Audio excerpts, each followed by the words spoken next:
Shrimati Bhakti Vedanta Swami Nityanamine Namo Vishnu Padaya Krishna Prestaya Bhutale Shrimati Bhakti Vedanta Swami Nityanamine Namaste Saraswati Deve Gauravani Pracharine Nirvishesha Shunyavadi Vastutyadishakarine Namaste Saraswati Deve Gauravani Pracharine Nirvishesha Shunyavadi Vastutyadishakarine Shri Krishna Chaitanya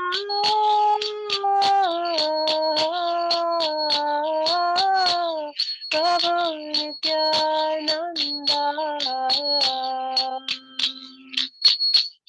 Shri Advaita Gadadhar Shivasadi Gaura Bhakta Shri Krishna Chaitanya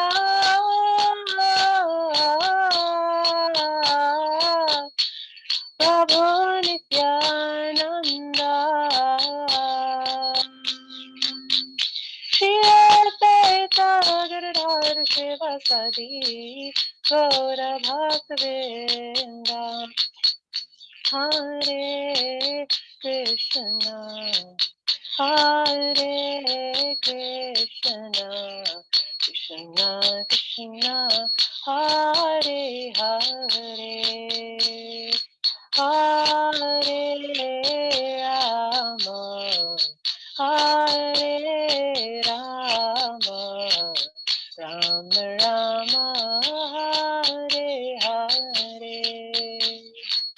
Hare Krishna, Hare Krishna, Krishna Krishna, Hare Hare, Hare Rama, Hare Rama, Rama Rama, Hare Hare. Hare Krishna, Hare Krishna, Krishna Krishna, Hare Hare, Hare Rama, Hare Rama, Rama Rama, Hare Hare, Hare Krishna, Hare Krishna, Krishna Krishna, Hare Hare, Hare Rama, Hare Rama, Rama Rama, Hare Hare, Hare Krishna, Hare Krishna, Krishna Krishna, Hare Hare, Hare Rama, Hare Rama, Rama Rama, Hare Hare, Hare Krishna, Hare Krishna, Krishna Krishna, Hare Hare, Hare Rama, Hare Rama, Rama Rama, Hare Hare, Haribo, Haribo, Haribo, Gaura Haribo, Nitya Gaura Haribo, Haribo, Haribo, Gaura Haribo, Jaya Jaya Prabhupada, Prabhupada, Prabhupada, Jaya Prabhupada, Jaya Jaya Prabhupada, Prabhupada, Prabhupada, Jaya Jaya Prabhupada. Shri Gaur Hari Ki Jai, Shri Prabhupada Ki Jai, Shri Gaur Premanande Hari Hari Bo. Again, thank you all so much for joining us. We're going to continue our discussions on the teachings of Lord Chaitanya. This is one book by Srila Prabhupada, which is based on the biography of Lord Chaitanya Mahaprabhu. Today's the discussion of the first part of the 14th chapter, which is entitled Ecstacy of the Lord and His Devotees. And we will begin with our prayers. Om Gyanatmirandasya Ginanginashilakaya Chakshurunmitam Yena Tasmai Shri Gurave Namaha Shri Chaitanya Manobhishtam Swaptam Yena Bhutale Swayam Prabhupada Mahyam Swapadantikam Nama Om Vishnupadaya Vishnuprastaya Bhutale Shri Bhaktivedanta Swami Nitinamine Namaste Saraswati Deve Gauravani Charine Shesha Shunivari Paschati Deshatarine. The invocation prayer is the first verse of the 18th verse of the first chapter of the teachings of the Chaitanya Charitamrita. Jai Jai Shri Chaitanya Jai Nityananda Jai Advaita Chandra Jai Gaura Bhakta Vrinda Jai Jai Shri Chaitanya Jai Nityananda Jai Advaita Chandra Jai Gaura Bhakta Vrinda Jai Jai Shri Chaitanya Jai Nityananda Jai Advaita Chandra Jai Gaura Bhakta Vrinda. And the translation is glory to Sri Chaitanya and Nityananda, glory to Advaita Chandra, and glory to all the devotees of Sri Gaura Lord Chaitanya. So last week we had discussed how one comes to the level of prema. We had begun the discussion all the way from how one develops Shraddha, or the first step on the path to prema. And now we've come to this highest level of devotional service. And now we're going to touch on some of the symptoms of one who is prema. These are very elevated symptoms, and they're a bit difficult for us to understand in our ordinary context. We were explaining last week that some of the English words that we even use to try and describe these emotions in these terms are also very limiting. But as Lord Chaitanya Mahaprabhu has said, he's giving us a sampling of all of this. So it is for us to have an idea so that we have a complete picture of devotional service, what we're trying to achieve. But with the understanding and the advances that we make in devotional service, we'll be able to have better and better realization of what these stages are actually like.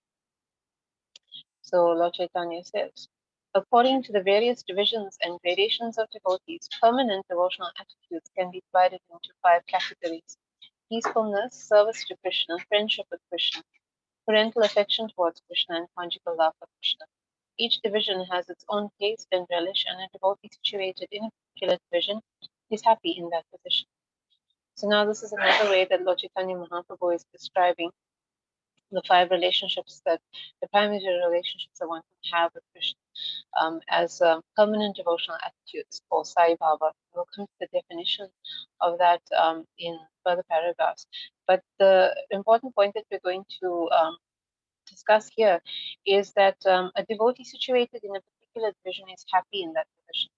So what this means is that a devotee who is situated in friendship, for example, is not envious of somebody who is situated in the parental relationship or the relationship of conjugal love. A devotee who is situated in the relationship with Krishna is relishing that relationship, and they're not thinking that perhaps somebody else has a better relationship with Krishna, because that is a tendency in the material world. We're always thinking that somebody else has something better or is better, and that is a symptom of the material world, because the material world is characterized by envy. But envy has no place in the spiritual world. There may be other emotions there that may be seen in the material world in a negative context, like anger and so on, but envy is not present.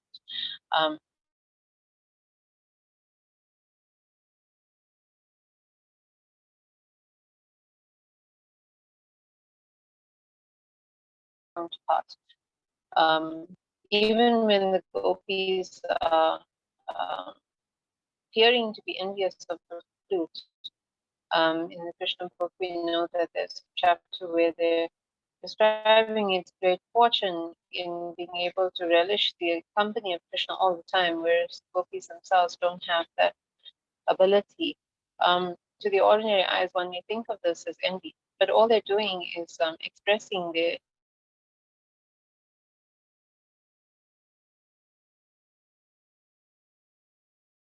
apologies for that. I had a bit of a technical problem. So, like we were saying, when the gopis are appearing to be envious of the flute, they're actually expressing their love for Krishna and their love in separation from Krishna. And they're actually celebrating the good fortune of the flute. They praise that it is able to have such close association with Krishna, and they even praise the good fortune of the parents of the flute, because we know that everything in the spiritual world is conscious. So this is very different from what we may think of when someone has a rant and envy in the material world. So, like we were saying, there may be transcendental anger, there may be transcendental expressions of longing that sometimes described as lust, as gopis experience for Krishna. But these are not like they are in the material world. In the material world, we have perverted representations of these qualities, and that's why it brings us unhappiness or trouble or sadness or pain. But in the spiritual world, it actually enhances the relationships that devotees have with Krishna. But definitely, there is no envy, and therefore, it's the quality that has to be weeded out. And those the spiritual classes, Sonia Viraj, Sonia Maharaj. A very good way to weed out envy is by praising the object of envy, praising that devotee or praising that person, their good qualities and their good fortune, and converting that rather into a good thing rather than a negative thing. This is the quality that we must eliminate from ourselves in order to progress in devotional service. Characteristic symptoms exhibited by a pure devotee are generally laughing and crying. When emotions are favorable, a pure devotee laughs, and when emotions are not favorable, he cries. So this is a general description, but now we're going to go a little further into what this means in the context of Sai Bhava or the permanent relationships one have with Krishna. Situated above these two emotions is permanent love, which is called Sai Bhava. In other words, when one's attachment to Krishna is permanent, one is situated in Sai Bhava. So Sai means fixed, and Bhava, we described last week, is emotion. So we have a set of fixed emotions within a relationship with Krishna. So if that relationship is friendship, then there's a set of fixed emotions of friendship. Now, it doesn't mean that one's emotions are limited in any way, but it means that it is in the context of that relationship of friendship, and so on. So in parental relationship, there are fixed emotions in the parental way, and so on. And this is how the devotees are able to express their great ecstasy for Krishna. That permanent loving attitude is sometimes mixed with different kinds of tastes.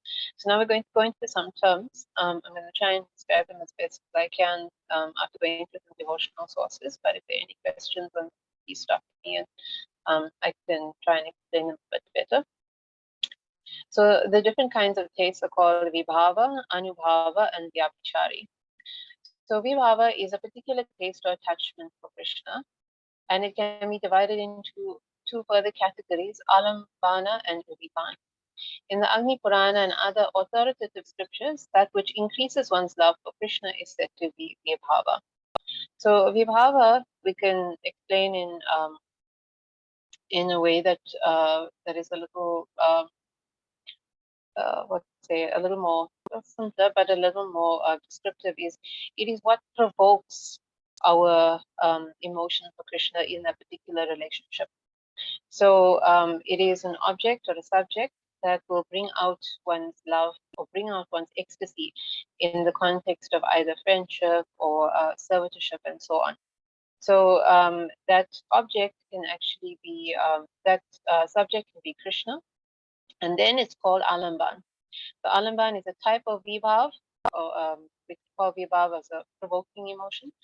So when it's an Alamban, it's Krishna himself who brings out the ecstasy in a devotee. So he sees Krishna and he feels that ecstasy, and like we said, he feels it in the context of friendship or one of the rasas.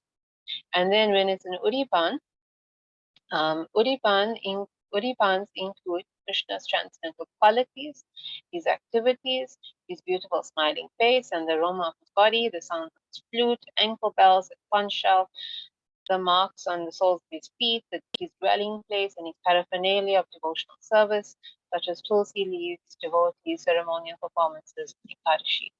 So all of these that are connected to Krishna, but not directly Krishna, can also bring out the ecstatic emotions in a devotee, and these are called uditans. So they are a type of vibhava. They bring out ecstasy in the context of a relationship. So this is the explanation of vibhava. So now that somebody is experiencing the vibhava or these emotions, how does it express itself? So this is what the anubhava is. Anubhava occurs when the feelings and emotions within oneself are exhibited. So now, upon seeing Krishna or seeing something connected to Krishna, the devotee in Prema, in one of the relationships, they feel this ecstasy, and how they show it is Anubhava. In the attitude of Anubhava, one dances and sometimes falls down, sometimes sings loudly, shows convulsions, yawns, and sometimes breathes very heavily, all without concern for circumstances. So this is described in numerous devotional literatures, devotees, both in Krishna Lila and also in Madhuranga's Lila, who experience ecstasy and express these different anubhavas. In the Nectar of Devotion, it says, practical examples of anubhava are as follows: dancing, rolling on the ground, singing very loudly, stretching the body, crying loudly, yawning, breathing very heavily, and neglecting the presence of others, drooling, laughing like a madman, wheeling the head, and belching. When there is an extraordinary excess of ecstatic love, with all of these bodily symptoms manifested, one feels relieved transcendently. So it's also relief of these expressions in the great ecstasy that a devotee is feeling. And like we were saying, these symptoms can variously be interpreted by people in different ways. So the devotees who express them, they generally try not to, so that people don't get the wrong impressions. It's very hard for anyone who's not on the transcendental level to actually understand that these are manifestations of the ecstasies of love, Krishna. The external features exhibited on the bodies of devotees are called udhasvara. So that means that if an anubhava, that is an expression of an ecstasy, is shown on the body, like when somebody falls down, then that has a separate term, udhasvara. So that's different to somebody who feels the ecstasy within themselves. And for example, they they may not they may breathe very heavily, and there's no obvious sign on the body. But when there's a sign, it's got a separate term, udhasvara.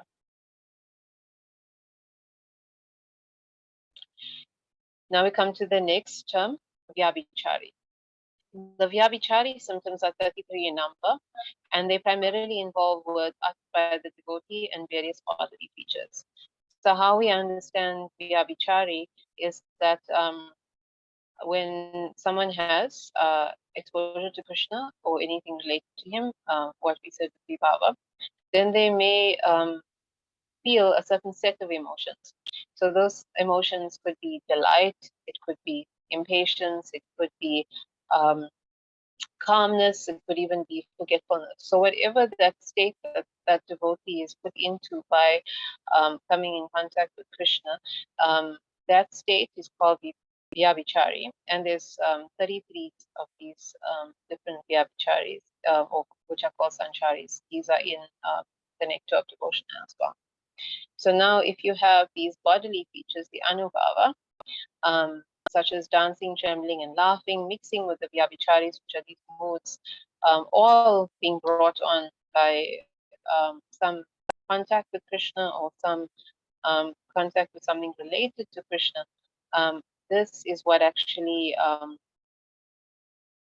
makes the devotee experience ecstasy, the ocean of immortality, Srila Prabhupada said.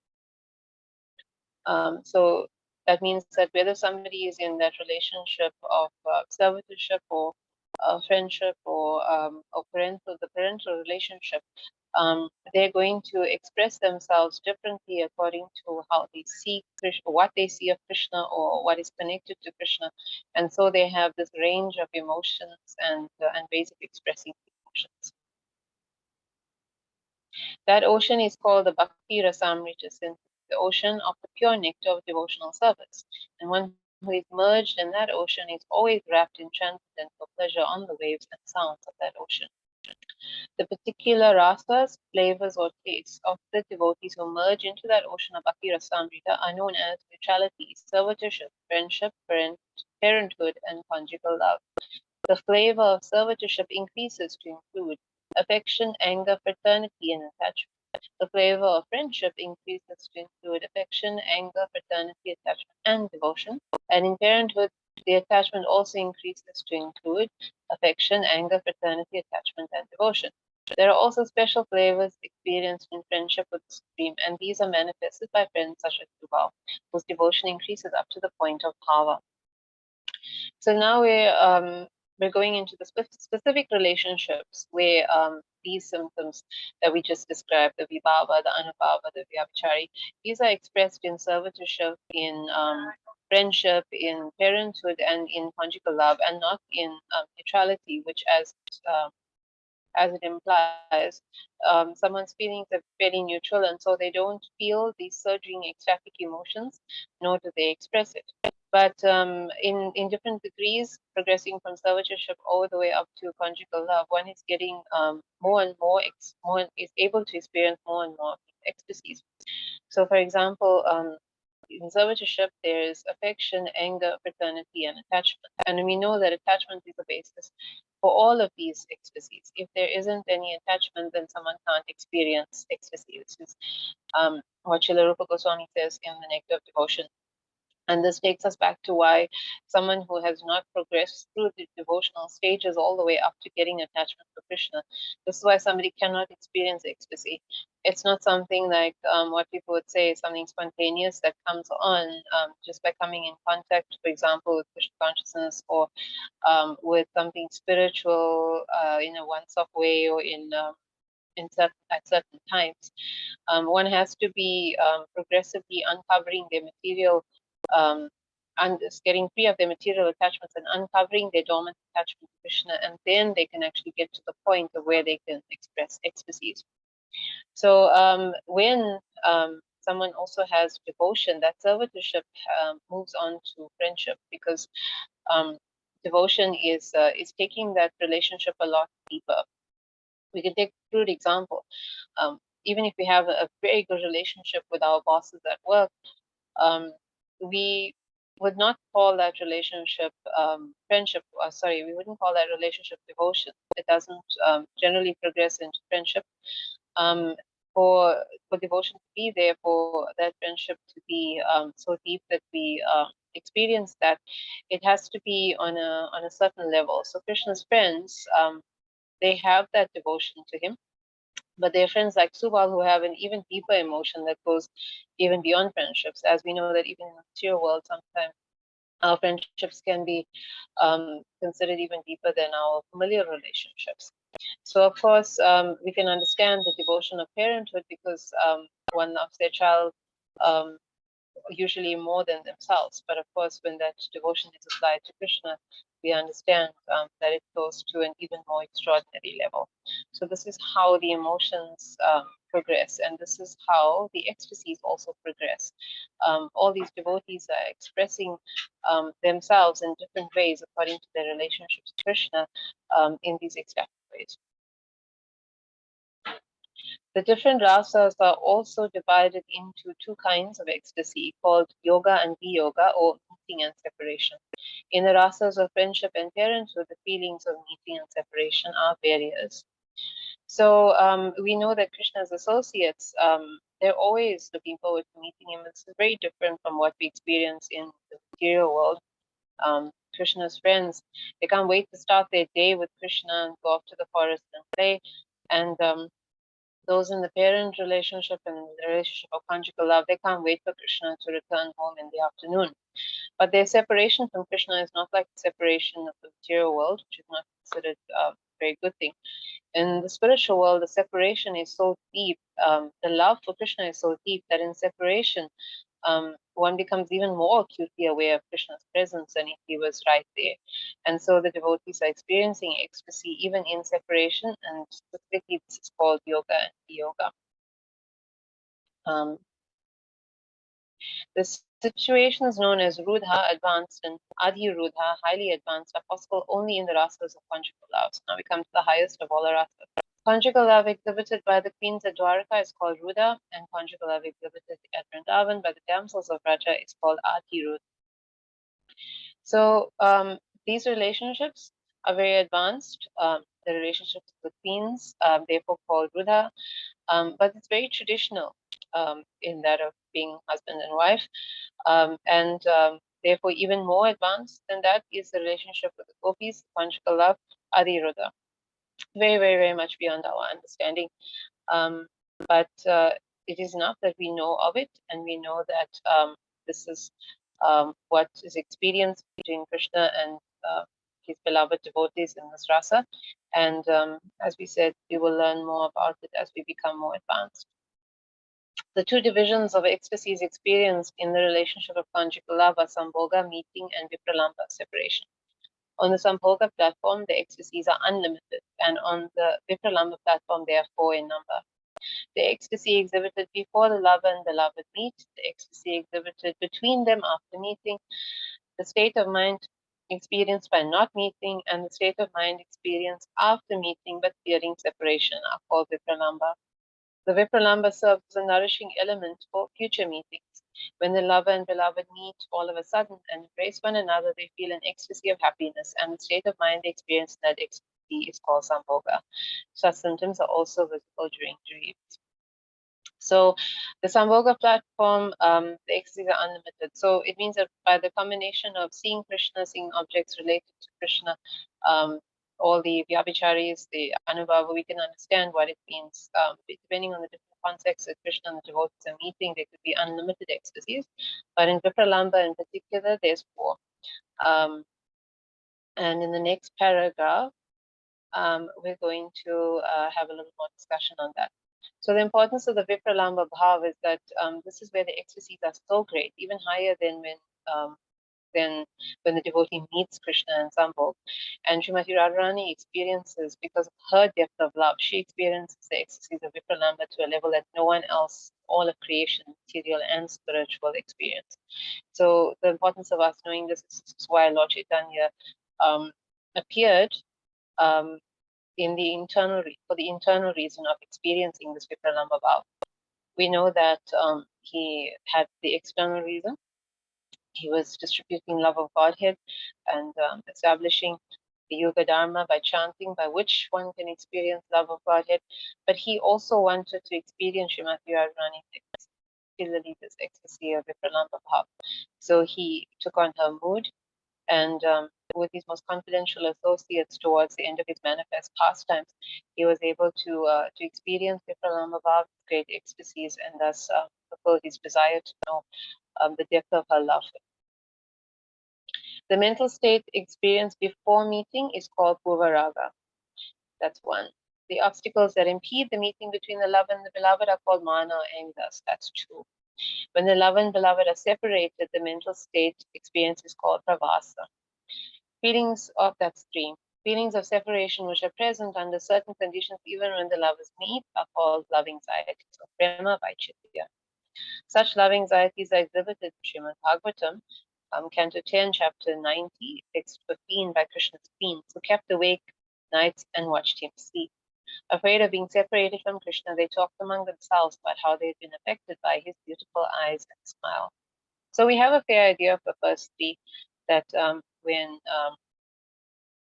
two persons are separated, when they can't meet in separation, when there's obstacles, when they've just met and now they've been separated. But the last one, Prema Vaichyatya, this is very deep. This is where those in the rasa of conjugal love, they are so affected by the thought of Krishna leaving that even though he's in front of them, they feel as if he's not there. This ecstasy is so great that they're actually unconscious of his presence there because they're fearing the separation so much. So although we say it's fearing the separation, like we said, the separation itself is an ecstasy. So again, it's a bit difficult to understand, but Sri Prabhupada gives us a nice example here of the queens of Dwarka. that they were in so much ecstasy in their love for Krishna that even though he was in front of them, it was as if he wasn't there. And in that ecstasy of them feeling that he wasn't there, they were so intensely thinking of him that they couldn't sleep. They were talking about him, and this is some idea that we have of what Prema Vaitshitya is. It's also nice to note that they never take his presence for granted. The devotees are always so deeply absorbed in him that when he's there, it's not like what might be in a material world where we think, oh, he's here, it's okay, and just carry on with everything else. So when he's gone, it's out of sight, out of mind, kind of thing. The consciousness of those who are in pure love of Krishna is very, very different. The supreme lover is Krishna in Vrindavan, and the supreme beloved is Radharani. Krishna has 64 main qualities, and his devotees take transcendental pleasure in hearing of them. As explained in the Bhakti Rasamrita Sindhu, the characteristics are as follows. 1. His body is well constructed. 2. His body is full of auspicious symptoms. 3. His body is beautiful. 4. He is very glorious. 5. He is very strong. 6. He always looks like a boy of 16. 7. He is well versed in various languages. 8. He is truthful. 9. He is decorated with pleasing words. 10. He is expert in speaking. 11. He is very learned. 12. He is very intelligent. 13. He is influential. 14. He is joyful. 15. He is cunning. 16. He is expert. 17. He is grateful. 18. He is firmly convinced. 19. He knows how to deal with different circumstances. 20. He is always conversant with scriptural injunctions. 21. He is clean. 22. He is controlled by his devotees. 23. He is steady. 24. He is self-controlled. 25. He is forgiving. 26. He is brave. 27. He is self-satisfied. 28. He is fair in his dealings. 29. He is magnanimous. 30. He is religious. 31. He is a great hero. 32. He is merciful. 33. He is respectful. 34. He is competent. 35. He is gentle. 36. He is modest. 37. He is protector of the soul surrendered unto him. 38. He is the deliverer. 39. He is the friend of the devotees. 40. He is submissive to love. 41. He is all auspicious. 42. He is most powerful. 43. He is famous. 44. He is devoted to all living entities. 45. He is worshipable by everyone. 46. He is very attractive to all women. 47. He is partial to his devotees. 48. He is full of all opulence. 49. He is a supreme controller. 50. He possesses all honor. These 50 qualities are fragmentally present in every living entity. When a human being is completely spiritually free and situated in his original condition, all these qualities can be perceived in him in minute quantity. In Krishna, however, they exist in totality. So when we say that the living entity is one in quality with the Lord, this is what we mean. It is these qualities in particular, these 50, that the living entity can possess, not necessarily that they all do, but even when one comes to the liberated stage, and one possesses all 50, they possess it in minute quantities. So we are different from Krishna in that we can't have all of his qualities, and we can't have them even at the maximum in full quantity as him. This is what it means when we say that the living entity and Krishna are always different, but also that they are similar. But obviously on the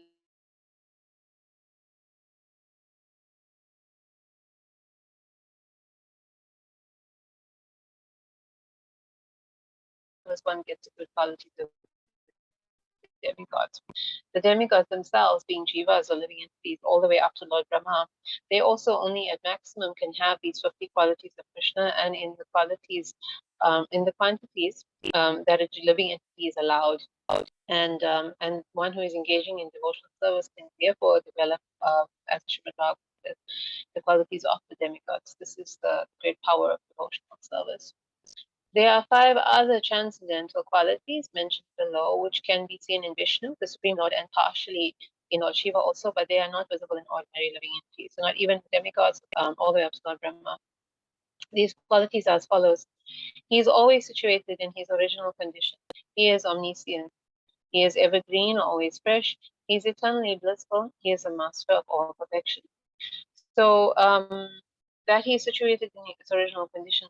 The living entities get bewildered by the material nature, but Lord Shiva is known as a master of material nature, being the spouse of Durga Devi, so he doesn't get influenced or bewildered by her. And the Lord, Narayan, any of the forms of the Lord, and Krishna, of course, himself, they are the source of the material nature. So they are never bewildered. They are always situated in their original condition. That he is omniscient that is related to Krishna um, is mentioned all over scripture, but in particular the first verse of Srimad Bhagavatam. And Lord Shiva also has a degree of omniscience. Of course, though Krishna is present in all living entities and actually even into the atoms, so he knows everything from the inside as well. It's his supreme omniscience. He is ever green and always fresh. So Lord, the Lord and Lord Shiva to a degree are in their qualities and in their forms. They're always ever fresh. They don't decay like the material forms of the living entities. And in particular, we're subject to birth, old age, and disease and death. He is eternally blissful. The bliss, of course, of Krishna is as a supreme controller, the bliss of Lord Shiva is as a servant, and he's the master of all perfection. So as the master of mystic perfection, Lord Shiva certainly has this, but as the master of spiritual perfections, the Lord is complete on his own, and he, of course, is also possessed of all the mystic perfections, material mystic perfections. Besides these 5 transcendental characteristics, there are 5 others which can be seen in the spiritual sky, especially in the Vaikuntha planets, where Narayan is the predominating deity. These are: 1, he has inconceivable potencies; 2, he is able to sustain innumerable universes; 3, he is the seed of all incarnations; 4, he grants the highest perfection to those enemies whom he kills; 5, he is attractive to the self-realized persons. So not even Lord Shiva has any of these qualities. This is entirely only in the range of Vishnu Tattva, the Lord, and all his incarnations. So the inconceivable potencies in all the Lord's different appearances and incarnations, he expresses some of these potencies, or as many or all of these potencies as he needs to, and still his powers are inconceivably unlimited. He is able to sustain innumerable universes, and this is why Lord Narayan or Lord Vishnu is known as the sustainer, the maintainer. No one else is actually able to carry out this function of being able to take care of all the material universes and all of the spiritual universes, keep them running and functioning perfectly. Even the activities of creation and destruction that Lord Brahma and Lord Shiva do are powers that are granted to them by Krishna. So he is actually carrying them out through them. He is the seed of all incarnations. He grants the highest perfection to those enemies whom he kills. So this is very significant because even the demons, the demigods are killing demons, but they can't grant any perfections to them when they kill them. But we know that all the demons that the Lord kills are granted liberation. Some of them even granted prema. So what this means is that the highest benedictions that all of the demigods can actually give are material benedictions. They can't even give liberation. So these material benedictions are all finished at the time of death. They don't actually carry any weight, even if one is a devotee of the demigods. And yet, if one is a demon and an enemy of the Lord, he can actually get liberation. This is how extraordinary it is when one is relating to Krishna as compared to relating to the demigods. And then he is attractive to self-realized persons. So this is another very significant point that indicates the Lord's transcendental nature, because self-realized persons are those who have become detached from material nature. So these may not necessarily be only devotees. It may be those who are on the paths of jnana, who are attaining knowledge to free themselves of material attachments. And generally, such persons, by very profound austerities and by very great study, they're able to free themselves completely of material attachment, meaning that nothing that anyone can entice them with will actually bring them back into material nature. These are the very, very self-realized persons. They are not even attracted by any benedictions that the demigods may give them, but yet still the Lord is attracted to them. So even an ordinary yogi in the material world can actually have this ability. His Holiness Giriraj Swami Maharaj was telling a story about when Alexander the Great was trying to conquer India. he wasn't successful, but he had a interesting experience when he was there. He encountered a yogi who was meditating in the blazing hot sun, and he was very impressed that this yogi was completely impervious to his surroundings and he was so absorbed in meditation. So he interrupted to offer the yogi any kind of benediction, because Alexander, of course, was a very powerful person. And yogi told him that all he wanted was that Alexander would move out of the sun. He was blocking the sun. So someone who is advanced in yoga, advanced in jnana, they can't be tempted by any amount of material possessions or attachments.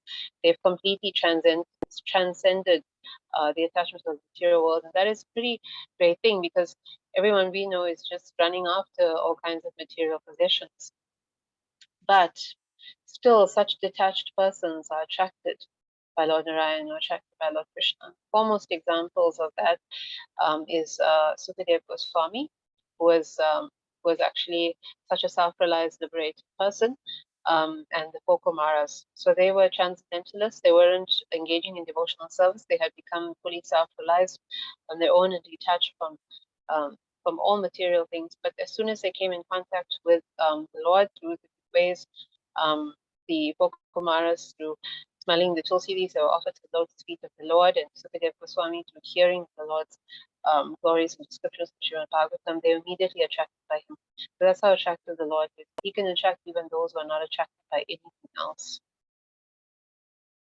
The above mentioned 60 qualities are visible in Narayan, but Krishna has 4 special qualities, which are: 1, he is able to manifest wonderful pastimes; 2, he is expert at transcendental flute playing; 3, he is surrounded by loving devotees; 4, he possesses unparalleled personal beauty. So only Krishna has these qualities above all else, and therefore, like we said, he is certainly the Supreme Personality of Godhead, the original Swayam Bhagavan. So these these wonderful pastimes, particularly his pastimes with his devotees in Raga and Vrindavan. None of his other forms are able to express these pastimes, nor do they play the flute like he does. His flute playing is one of his most extraordinary characteristics. And three is that he's surrounded by loving devotees, and the quality of Krishna's devotees is actually quite amazing as well, because even their expressions of love and attachment for him go far beyond any other servants of the Lord's other forms. And his unparalleled beauty is also extraordinary. The Lord's beauty is expressed in all his forms, but in his person of Krishna, the original Supreme Personality of Godhead, this beauty is even more extraordinary and unlimited. And earlier on, we had discussed in other chapters of the teachings of Lord Chaitanya that through the Lord's dealings with the residents of Vrindavan, his beauty is increased even more. The love for the residents of Vrindavan seems to draw out the Lord's beauty, and that love is ever expanding, and so the beauty of Krishna is ever expanding. Thus, Krishna has 64 transcendental qualities. Srimati Radharani has 25 transcendental qualities with which she can control even Krishna. Her transcendental qualities are as follows. 1, she is sweetness personified. 2, she is a fresh young girl. 3, her eyes are always moving. 4, she is always brightly smiling. 5, she possesses all auspicious marks on her body. 6, she can agitate Krishna by the aroma of a person. 7, she is expert in the art of singing. 8, she speaks very nicely and sweetly. 9, she is expert in presenting feminine attractions. 10, she is modest and gentle. 11, she is always very merciful. 12, she is transcendently cunning. 13, she knows how to dress nicely. 14, she is always shy. 15, she is always respectful. 16, she is always patient. 17, she is very grave. 18, she is enjoyed by Krishna. 19, she is always situated on the highest devotional platform. 20, she is the abode of love of the residents of Gokul. 21, she can give shelter to all kinds of devotees. 22, she is always affectionate to superiors and inferiors. 23, she is always obliged by the dealings of her associates. 24, she is the greatest among Krishna's girlfriends. And 25, she always keeps Krishna under her control.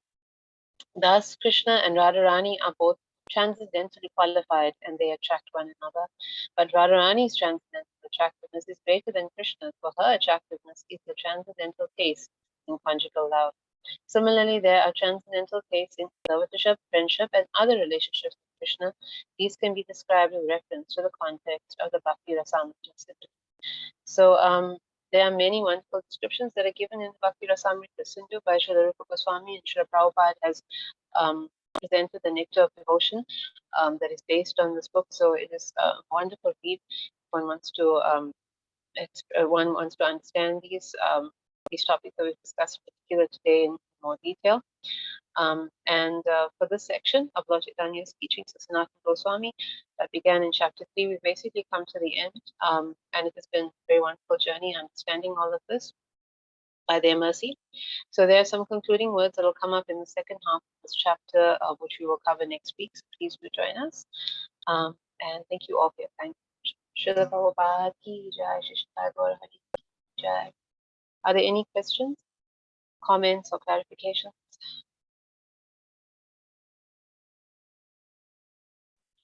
Hare Krishna Mataji, please accept my humble obeisances, all glories to Srila Prabhupada. That is a lot to absorb. I just wanted to say thank you for the lesson. I don't have any questions. Just thank you for the lesson. That's wonderful. It's beautiful. Thank you for the service. I'll put out the notes again on the group, and then it'll be something that will help in trying to get this content. Thank you, Mataji. Thank you. Hare Krishna.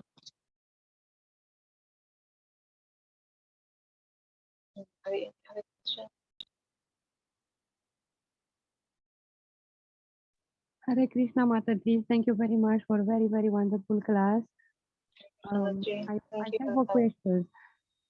If the name is right, I'm not very sure.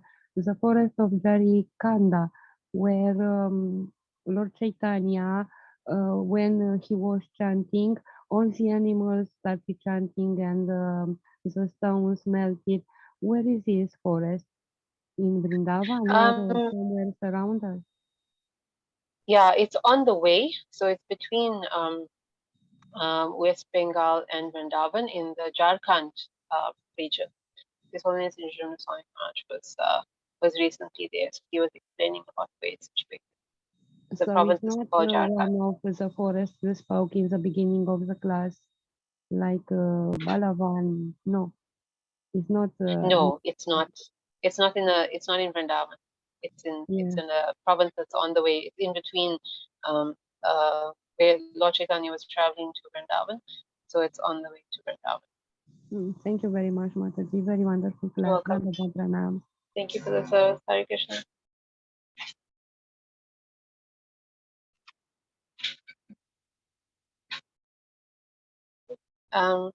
There are no other questions. Thank you all so much for joining, and we will have a bhajan by Srila Bhaktivinoda Thakur called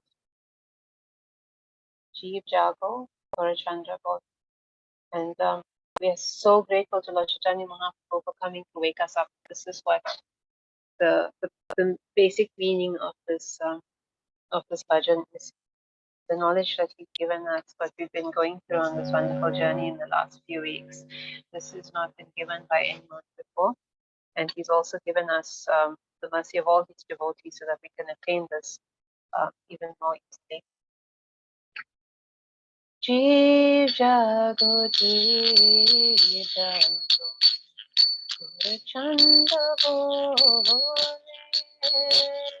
Jeev Jago, Jeev Jago, Chanda Bole,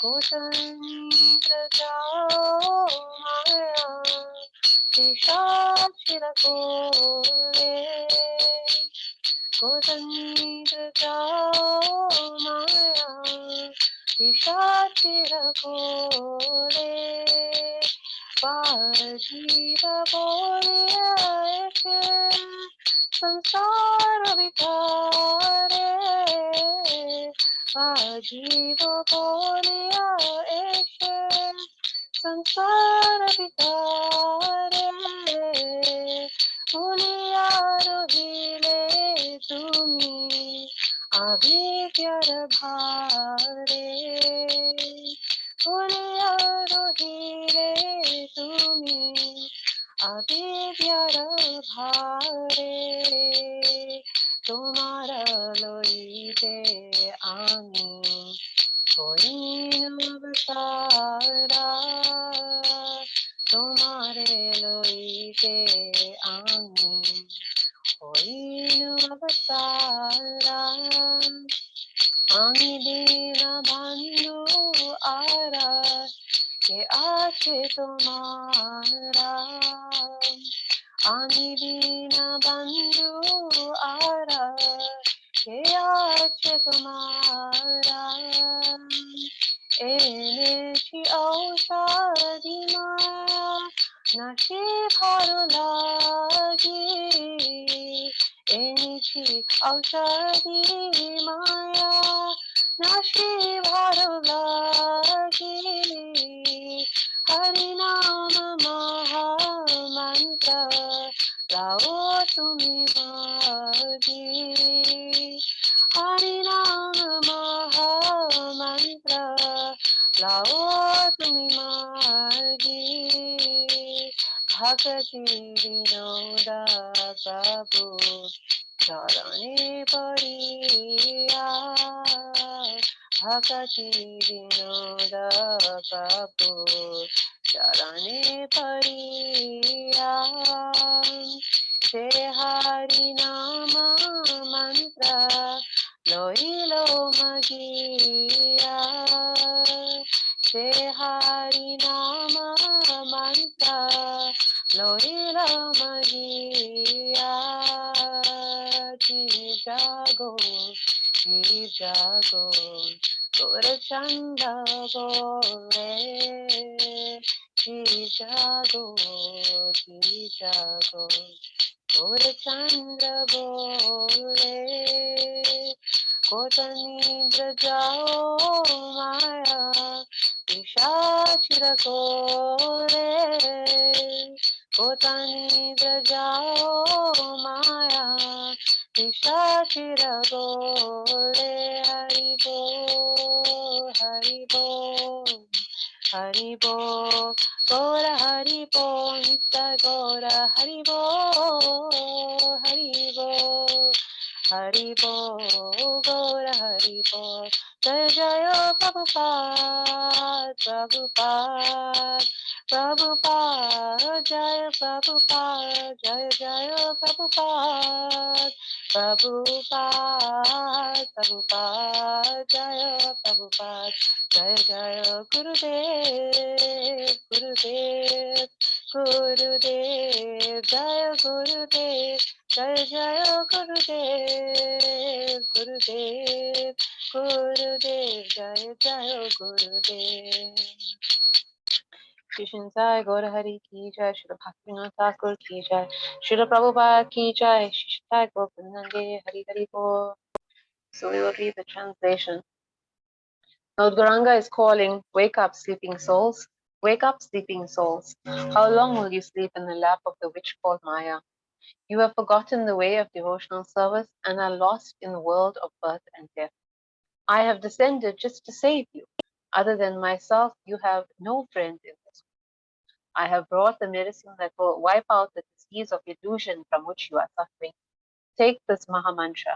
Hare Krishna, Krishna Krishna, Hare Hare, Hare Rama, Rama Rama, Hare Hare. The Bhaktivinoda Thakur says, I fall at the Lord's feet, having taken this Mahamantra.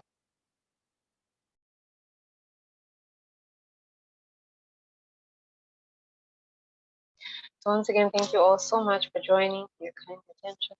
And please join us next week to conclude this discussion from chapter 14. Shri Prabhupada ki jai, Hare Krishna. Thank you, Hare dear. Krishna. Hare Krishna. Thank you, everyone.